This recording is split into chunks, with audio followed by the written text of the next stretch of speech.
Hi guys. Well, yeah, where am I? Well, let's take a look around before we bring on Yash. I was hoping to get you guys a sunset, but the sun hasn't set yet. Anyway, I'm in Florida, and first I'll bring on Yash, and then I'll tell you guys what I'm doing in Florida. So, hi, Gujar. Good to have you on. And give me 1 second.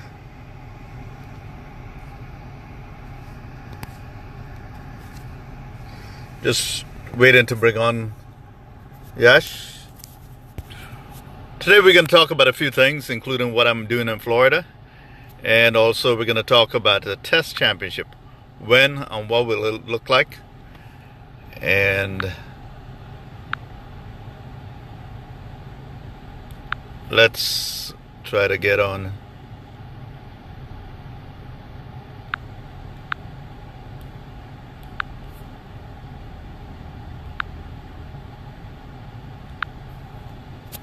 Yash.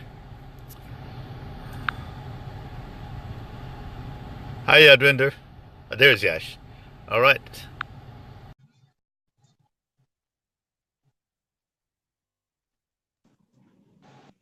Hi, Yash. How are you?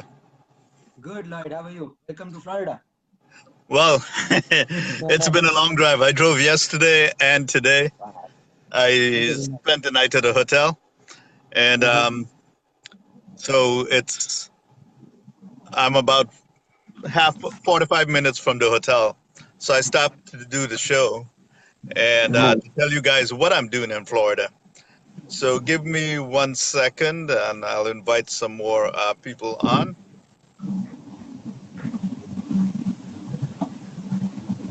One second.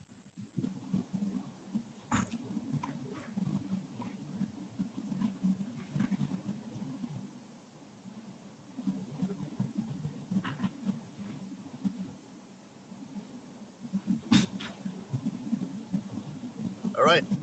So the reason I'm in Florida is because I'll be assisting the Jamaica Talawas as they'll be hosting 3 matches against CPL teams August the 18th, 19th, and the 22nd. The Ghana Amazon Warriors, the Trinbago, and the Barbados team. And it'll be a giant party, so everyone who can come, should try to make it. But before that, on August 4th and 5th, not India, West Indies versus Bangladesh, there'll be two T20 matches on the 4th and the 5th. So those will also be matches that people might want to come down to see. And I'll be working on that as well. So it's a pleasure to be here in Florida. I'll be spending a couple of months, and we'll have a lot to do. But of course, we've done some pretty big things down here at the stadium. So I'm looking forward to these events and helping to make it a success, and hoping to see lots of our guys down here. Now, you yourself will very likely be reporting from these events. And it'll be somewhat easier for you than going to Toronto because you live and work in Florida. Yep. It's like a 4-hour drive to the ground for me, so it's not too bad. Oh, great. All right. Now, our first subject today is we're going to talk about our guys and how they're doing in the Canadian T20, the global T20. And we have 3 players that I know of. They are Nikhil Datta, Ryerson, Saad bin Zafar, Ryerson as well, and Rayan Patan, who played a few years ago for Ryerson. But more recently, in our last All-Stars series in Canada, he played in that as well and had a wonderful innings. So you've been looking at what's been going on with our guys. So tell us, how have they been doing? Sure. It's very early in the tournament, but I still have like some really good statistics. Very good to see our guys making it to the big stage, playing with the likes of Steve Smith, David Warner, Andre Russell, Chris Gale, all the big guns.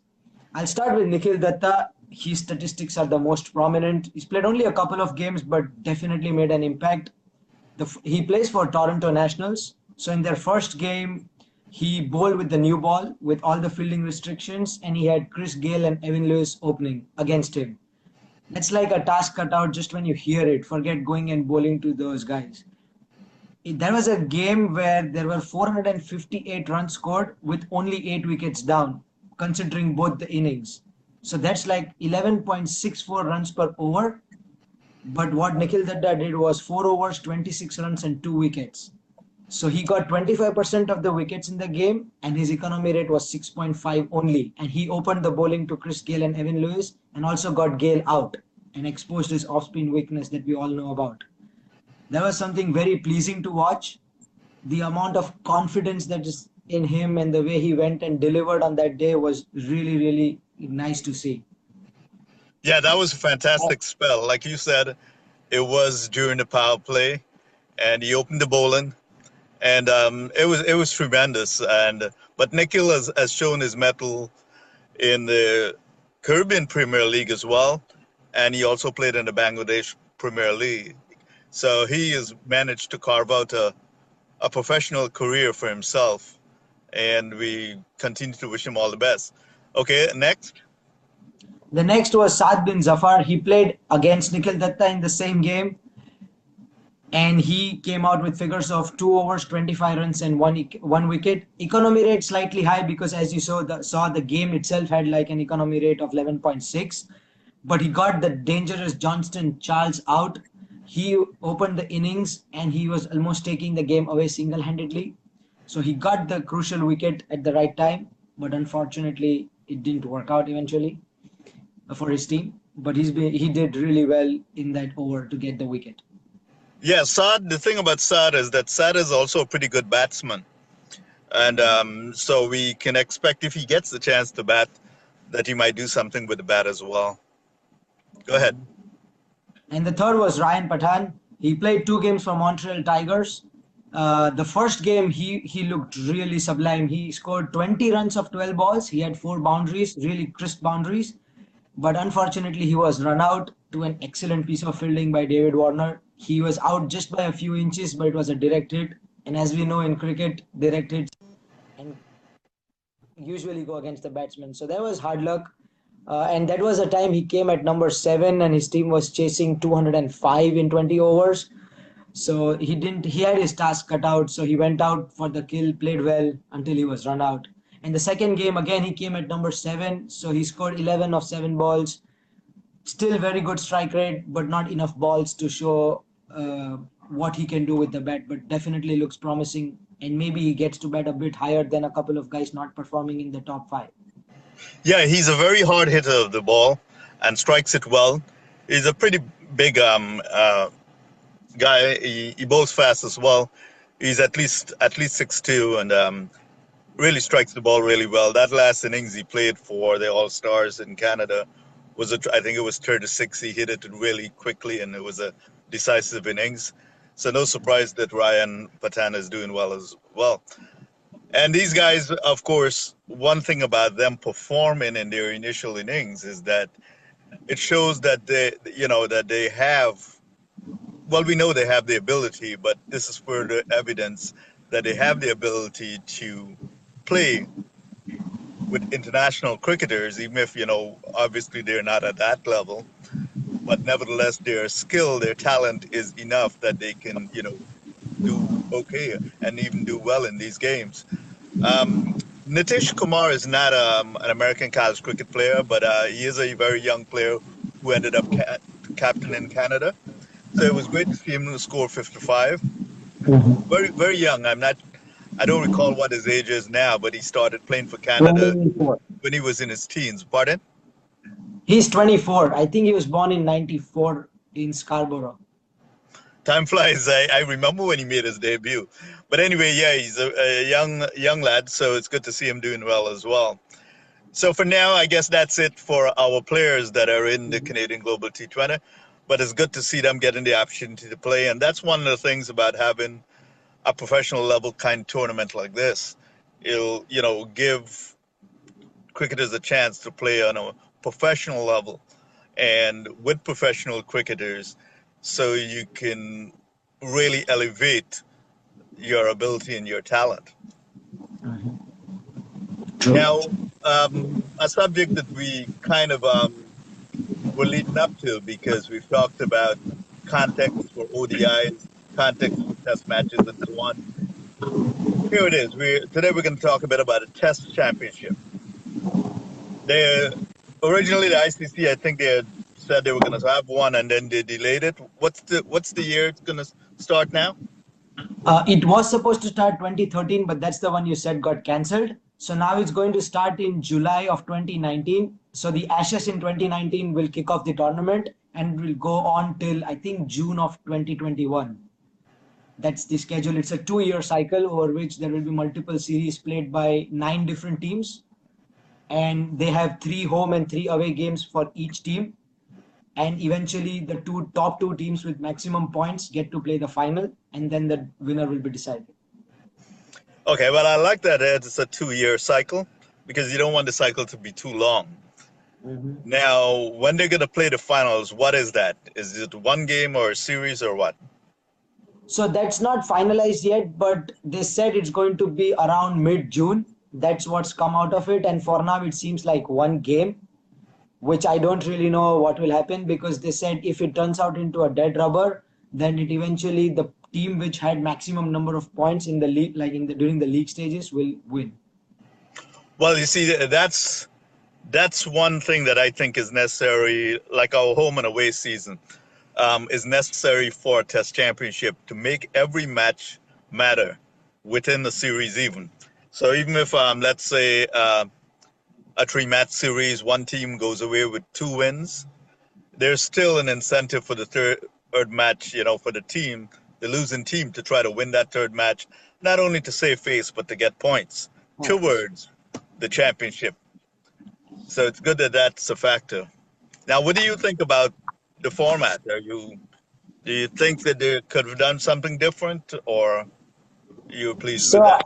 I did go through the format, and I did have a few points where I was a little confused. They could have made it much clearer. One is everyone does not play everyone. Just like if it's IPL, everybody literally plays everybody home and away, or any other series for that matter. If you see a league, everybody should play everybody. But here we do not see that happening. So for a layman looking at this, he would be like, is this really fair? If I am India, I would pick simple, like easier teams to win it. But I think this is balanced by how commercial cricket has become, and with TV rights going for higher prices when you choose tougher opponents and bigger teams to play. This should kind of balance it out, and that's what it looks like. The series that we have lined out, it's all the big teams that play each other. So might not be an issue, but could have been addressed better, I feel. The other one is home and away matches all have same points. So it comes down to the point, what if one team has more home games and of course the higher home advantage? For example, India has 10 home games and 8 away games, but West Indies has only 6 home games but 9 away games. Does it mean India already has a higher advantage over West Indies? We're not really sure. We will probably figure it out once we see this league actually happening. And I understand it's a first attempt, so there will be iterations and it will eventually become perfect. But that's one more thing that was kind of confusing. And the third and the most important thing I feel was points. There are points to matches, but not to series. So this helps because it kills all the dead rubbers and drawn games that we have. So people will be looking for pitches, playing conditions, which will actually give us results. So it's good for viewership. But on the grander scheme of things, I'm not really sure how this will work. Like there are so many numbers involved. There is a series which has 2 matches, some other series has 5. So I'm not really sure how this would work. And whenever there are a lot of numbers involved, people kind of get confused. And I always remember this it's not famous, but I really like this saying. They said with so many numbers involved, fans usually end up reaching out for the F and C words, which are fractions and calculators. So, Well, I yes, the home and away matches. Um, I feel should have a different points value. We do that with our home and away league. The away matches, you get more points. In our case, it's to encourage teams to travel. But in the case of test matches, international cricket, we all know the conversation about home teams having an advantage. This is one reason why they were thinking of doing away with the toss and giving the visiting team the batting. But so that's definitely one thing that could be different, and I see every reason why it should be. The series, no additional points for the series. Um, I haven't really thought about that. I guess either way is fine because you're giving points for the games. But there should be, I think there could be an incentive for the series as well. You can play around a bit with the points, to motivate. Um, a neutral, I see Sanel is asking about a neutral venue. Well, the problem with neutral venues is that, well, it's difficult to define this as a problem. We don't get a lot of crowds going to test matches, except for the Ashes, which is wonderful. I mean, that's one situation where we market test cricket properly. Many India matches, but neutral venue will probably never draw people. So that's the downside there. On the other hand, many test matches don't draw anybody. For instance, in the West Indies, we don't see people showing up, and so on, and maybe some other countries as well. But definitely for England, matches in England, um, definitely England tour in Australia, and I think most test matches in Australia get some crowd, even if it's not full houses all the time. But in many of the other countries, they struggle to get people. So a neutral venue might not be much different. So that's a good point there, Sinel. What do you think about that for the finals? So Yeah, finals is the yes. So for finals, that's a debate still going on. They initially said that we should set Lords as the avenue. They say the mecca of cricket. So set Lords as the venue for the finals. But there was a lot of fight back and pushback. And then the debate is still on whether the team topping the table should get the finals or should it be somewhere. I personally think if you put it on a neutral venue, that really makes sense. But that would be something which is not something you decide before the start of the tournament. So I'm not sure if the schedule really would help. Like this would really help ICC schedule the events, because for example, if England gets picked and Australia gets picked to play the finals, you don't want to play in England and Australia. And if India and South Africa have a series going on, the ICC has to choose either Sri Lanka, Bangladesh maybe, or West Indies to play. And then it comes down to a point where I don't know. It's a very vague thing to think of right now, and I think ICC is facing the same issue. yeah. The finals, there's a lot more thought that would have to go into it because take for example, if India were in the finals, crowd-wise, in terms of playing it in India, you would want to do that because you'll get full houses, right? Yeah. The stadiums will be full, or the one stadium if it's one match. But then that would not be neutral, and the other team would be affected by the home crowd. Mhm. So it's not that easy a decision to make. On the other hand, if it's played in England, for certainly for countries like India, Pakistan, you have no problem pulling in a home crowd in England. So there is some validity to saying, okay, play it at least to start in England, because if England is not involved. But then the Australians might say, look, the stadium could be full of Indians, but how many Australians are going to be there? So it's complex, yeah. And but nevertheless, I think it has to come down to this because test matches need context, and they don't need to be playing as much. To me, I think because we want to heighten the value of test cricket. So when like the Ashes, every time the Ashes come around, it's special. And I think that's what we want to do with other tests as well.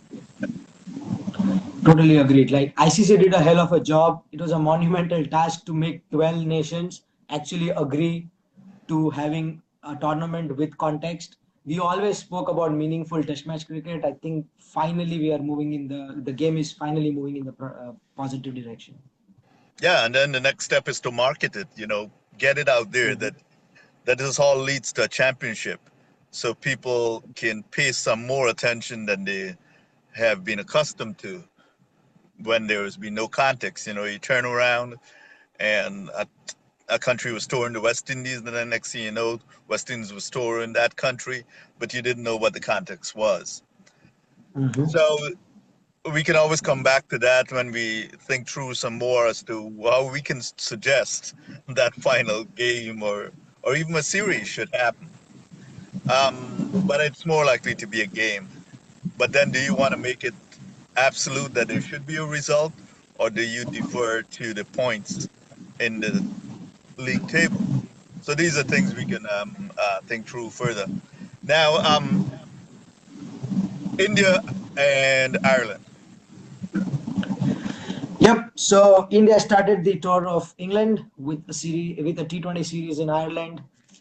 I don't think there's too much to talk about the series because it was like Kohli's men were on a picnic right now. They made a lot of changes. They tried, experimented, but still ended up decimating Ireland. They won the first one by 76 runs, the other by 143. But I think there were a few points very important from the perspective of the India England series coming up, and which starts in 2 days from now.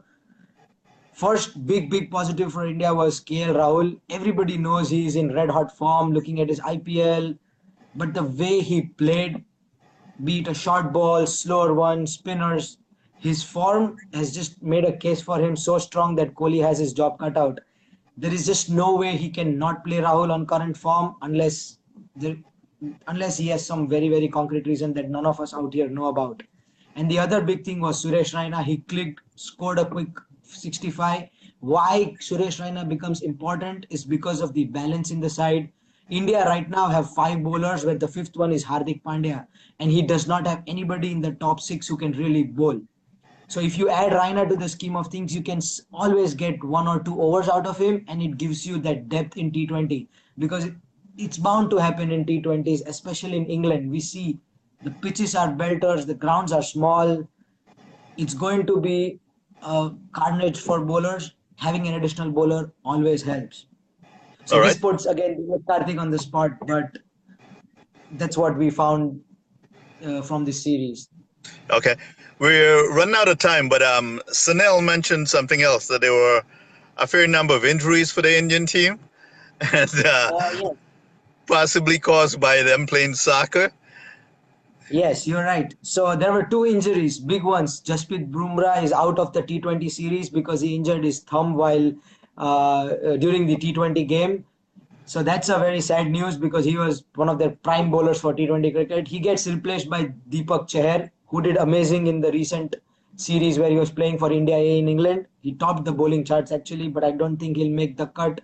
He'll be replaced by Umesh Yadav to play with Bhuvaneshwar Kumar, but that's the news. And the second one is Washington Sundar had to go back because of an ankle injury. The futility of playing soccer as a warm up game again came to the front. And this is not the first time. Rohit Sharma had to miss his debut game in Test match cricket because of that. Akash Chopra had to do it back in the day, so many years back, but we don't seem to have learned. And No, this is the and latest to the. I can't say enough how stupid that old thing of playing soccer as a warm up for cricket is. And I'll say it over and over. It's stupid, and all these teams should stop it. The trainers and the coaches should put an end to it. They don't need to have injuries to prove it. It's ridiculous. No other sport does nonsense like that. But they do get injuries from it, and they're still persistent with it. So it's one subject that I don't mind coming right out and saying it's stupid. um, so we kind of run out of time. Let me just wrap up by letting the guys know why I'm doing it in semi-darkness here. I'm really in Florida. I drove down to Florida, and I stopped about 45 minutes away